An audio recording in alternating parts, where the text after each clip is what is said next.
நாகர்கோவிலில் மிக பிரம்மாண்டமான தீபாவளி ஆஃபர். நம்ம ராயல் பர்னிச்சரில் அனைத்து மர பர்னிச்சர்களும் எங்களது சொந்த தயாரிப்பில்.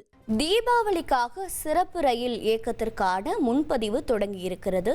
சென்னையிலிருந்து கோவை, நெல்லைக்கு கூடுதல் சிறப்பு ரயில்கள் இயக்கப்படுகிறது. மேலும் என்ன தகவல் என்பதை செய்தியாளர் தாயுமானவன் வழங்கிட கேட்கலாம். தாயுமானவன் வணக்கம். எந்தெந்த மாவட்டங்களுக்கு சிறப்பு ரயில் இயக்கப்படுகிறது? டிக்கெட் கட்டணம் எவ்வளவாக நிர்ணயிக்கப்பட்டிருக்கிறது? ரயில்வே நிர்வாகம் என்ன அறிவிப்பு வெளியிட்டிருக்கிறது? தீபாவளி பண்டிகைக்கு பொதுமக்கள் சொந்த ஊர் செல்ல வசதியாக வழக்கமாக இயக்கப்படக்கூடிய ரயில்களோடு கூடுதலாக 15க்கும் மேற்பட்ட சிறப்பு ரயில்கள் இயக்கப்படுவதாக தெற்கு ரயில்வே அறிவிப்பை வெளியிட்டிருந்தாங்க. குறிப்பா சென்னையிலிருந்து திருநெல்வேலி, நாகர்கோவில், தூத்துக்குடி, செங்கோட்டை, கோவை, பெங்களூரு, திருவனந்தபுரம், கொல்லம் உள்ளிட்ட பல்வேறு நகரங்களுக்கு அறிவிக்கப்பட்ட 15க்கும் மேற்பட்ட சிறப்பு ரயில்களுக்கான முன்பதிவும் கடந்த சில வாரங்கள்ல தொடங்கியிருந்த சூழல்ல உடனடியாக அது வெற்றி தீர்ந்தது.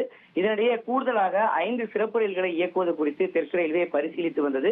மேலும் பொதுமக்கள் இறுதி நேரத்தில் சொந்த ஊர் செல்வ வசதியாக முன்பதிவில்லாத ரயில்களை இயக்கவும் தெற்கு ரயில்வே திட்டமிட்டிருந்தது. அந்த வகையில 3 ரயில்கள் குறித்தான அறிவிப்பு நேற்றைய தினம் மாலை வெளியிடப்பட்டிருந்தது.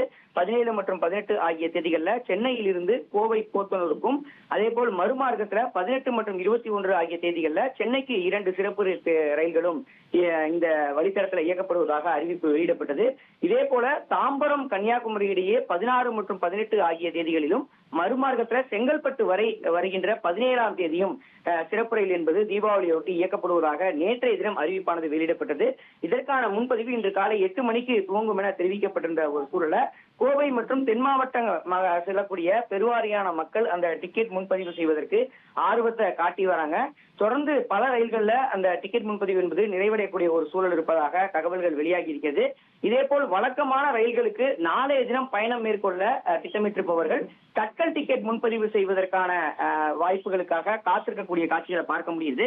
ஏசி பெட்டிகளுக்கு இன்று காலை 10 மணிக்கும், ஸ்லீப்பர் பெட்டிகளுக்கு 11 மணிக்கும் அந்த தட்கல் டிக்கெட் முன்பதிவு என்பது தொடங்க இருக்கிறது. வழக்கமான ரயில்கள்ல பயணம் மேற்கொள்வதற்கு அந்த தட்கல் டிக்கெட் முன்பதிவுக்காக பயணிகள் காத்திருக்கக்கூடிய காட்சிகளை பார்க்க முடியாது. 1 லட்சத்துக்கும் மேற்பட்டோர் காத்திருப்பதால இணையதளத்துல, அதாவது முன்பதிவு இணையதளமான IRCTC இணையதளத்துல எந்தவித பாதிப்பும் ஏற்படாத வகையில அந்த தொழில்நுட்பத்தை மேம்படுத்தக்கூடிய பணிகளையும் ரயில்வே நிர்வாகம் கடந்த சில வாரங்களாக ஈடுபட்டதையும் நம்மால் பார்க்க முடியாது.